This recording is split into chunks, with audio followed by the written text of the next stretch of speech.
du bar de l'économie. Bienvenue à ceux qui ne nous connaissaient pas. Pour nous suivre, en tout cas, vous allez en direct son sur notre plateforme bardeléconomie.fr. Et puis si vous préférez la vidéo, eh bien vous allez tout simplement sur Facebook, toujours page bar de l'économie, évidemment. Pour le son sur notre plateforme, vous cliquez sur le player, mais ça, vous le savez tous maintenant comment on fait pour écouter une web radio. Alors aujourd'hui, nous allons parler effervescence, le salon et ses trophées, et puis le salon Made in Val d'Oise, et puis nous allons parler également d'illustration et comment utiliser des illustrations pour faire finalement des cartes ou des objets imprimés à la demande. Et puis nous allons aussi parler du nouveau jeu qui s'appelle Devenez chef. Je vous l'avais déjà présenté il y a presque un an maintenant, et on va savoir où en est notre invité du jour. Et pour parler de tout ça, j'ai la chance d'avoir à mes côtés Philippe Écran. Bonjour.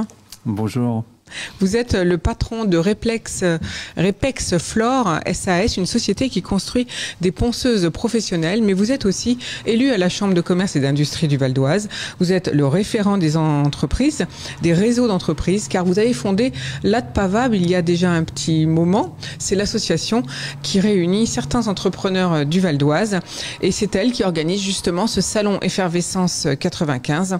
Donc on en parlera tout à l'heure ensemble, et on parlera aussi peut-être du fait que vous venez de prendre la présidence de l'école Essier IT, que j'ai reçue d'ailleurs ce lundi à ce micro. Et donc, on en saura un petit peu plus sur tout ça dans quelques minutes. À vos côtés, Anne Letondeau, bonjour. Bonjour Florence.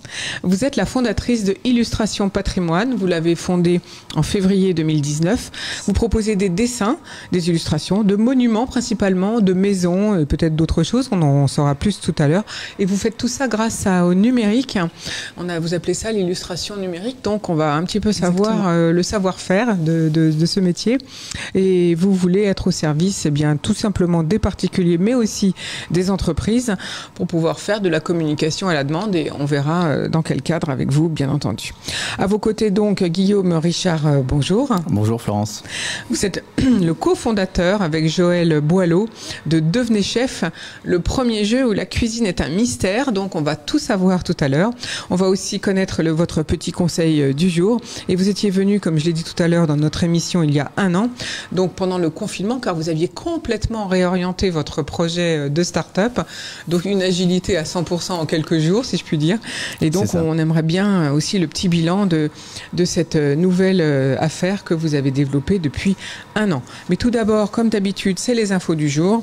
On va commencer par le canal de Suez qui va enfin être libéré à la fin de la semaine, car l'Ever Given, le porte-conteneur qui bloquait la circulation, a été remis à flot. Un soulagement pour le commerce mondial. D'ailleurs, vous l'avez entendu par certains de nos invités ce mois-ci, enfin durant ces derniers jours. Certains étaient même embêtés parce qu'ils avaient peur de se retrouver en manque de matières premières. Donc le trafic maritime va pouvoir reprendre a priori en fin de semaine, a annoncé l'autorité du canal. Le porte-conteneur aura bloqué pendant 10 jours le seul passage pour les 400 navires qui attendent. La navigation reprendra immédiatement après le rétablissement complet de la direction du navire et son acheminement, je cite, vers la zone d'attente de Bitter Lakes pour inspection technique. Voilà, c'est l'amiral Osama Rabi qui l'a indiqué. Il est le directeur général de CSA et il a salué l'exploit héroïque des travailleurs mobilisés pour débloquer le navire qui s'était enfoncé dans le sable en plus que de s'être mis en travers. Et c'était donc très complexe. Il a fallu 10 remorqueurs géants à la manœuvre pour réussir à le sortir de cette affaire. Ils avaient quand même élargi certaines zones, mais il y a certaines zones, je ne sais pas si elles ne peuvent pas être élargies ou peut-être qu'un jour elles le seront. En tout cas, c'est le seul passage pour écourter le contournement de l'Afrique. Philippe Écran, vous voulez réagir ? Oui, c'est vrai que cet épisode nous montre combien nos économies sont fragiles. Et que combien il est important de maîtriser le maximum d'éléments dans son écosystème.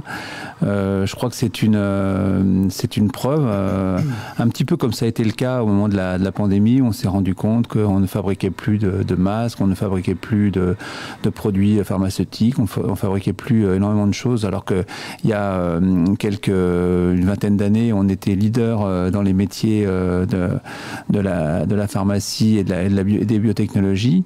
Eh bien là, c'est la même chose. En fait, on se rend compte en quelques jours, hein, finalement, qu'on peut bloquer toute l'économie européenne comme ça. On se retrouve avec 500 bateaux immenses, tous bloqués dans une petite partie du monde, et on se rend compte que notre économie dépend d'un canal qui mesure une centaine de mètres de large, ou 200 mètres de large. Enfin, c'est assez étonnant.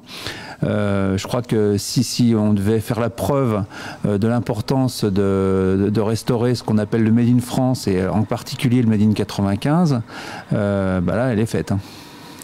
Merci Philippe Écran d'avoir souligné justement l'interdépendance de nos économies et puis justement l'importance peut-être de consommer France et Europe par exemple, qui évite ce genre de situation. Et le Val d'Oise bien sûr.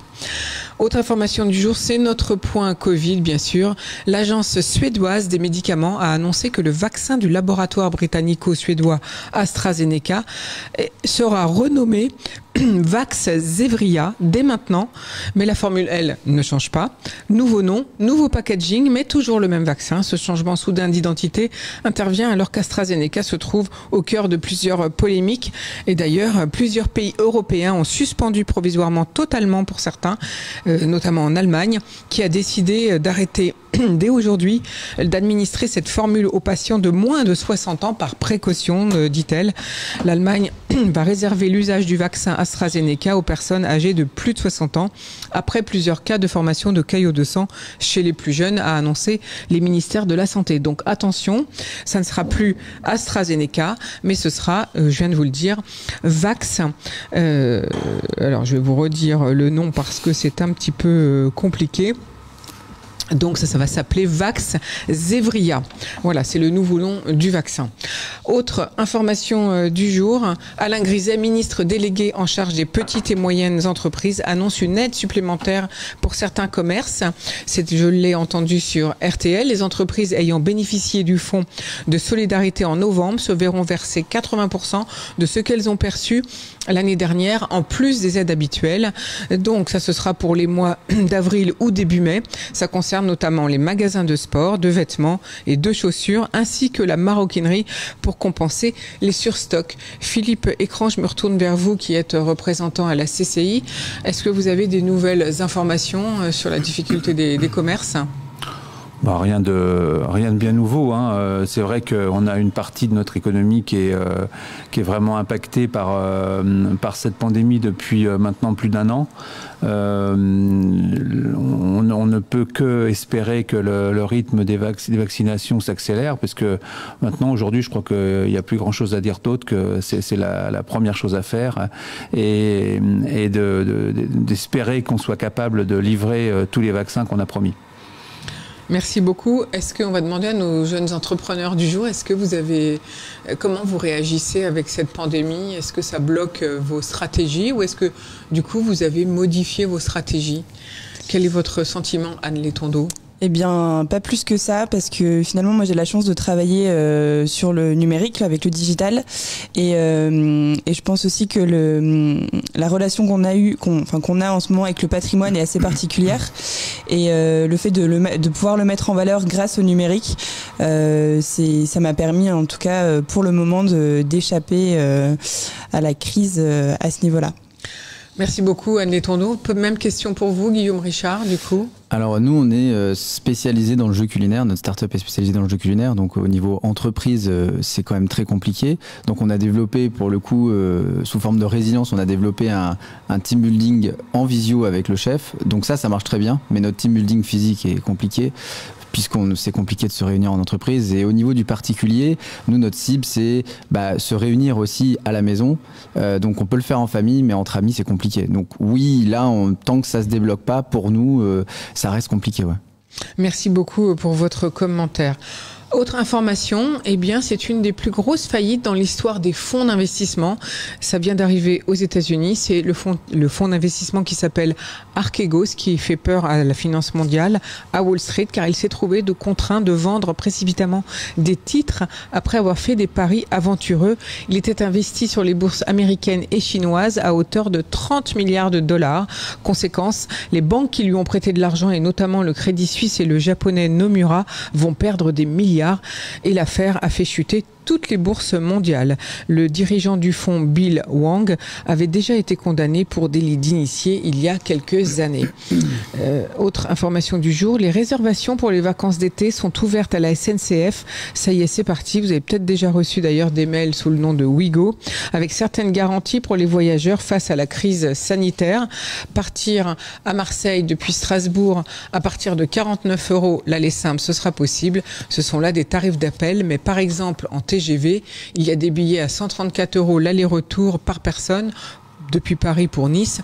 Et il y a cette année l'option de train de nuit. Il vous en coûtera 56 € de moins.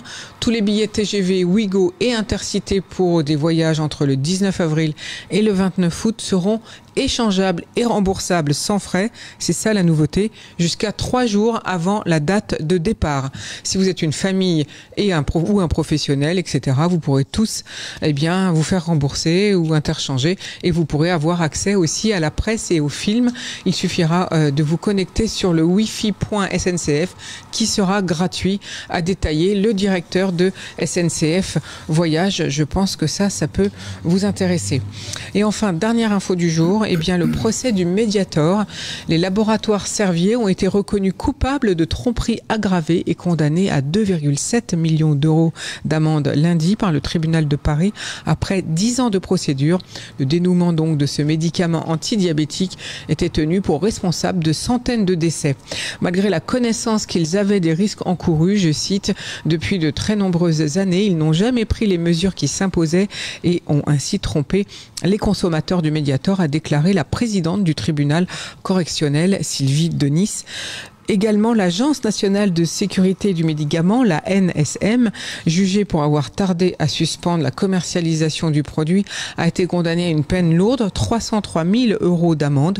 Le tribunal correctionnel a estimé que l'agence avait failli, je cite, dans son rôle de police sanitaire et de gendarme du médicament, et lui a infligé donc la peine maximale, c'est-à-dire 225 000 € pour homicide et blessures involontaires, et puis par négligence, à laquelle s'ajoutent des peines d'amende contraventionnelle à hauteur de 78 000 €. Voilà, c'était nos infos du jour.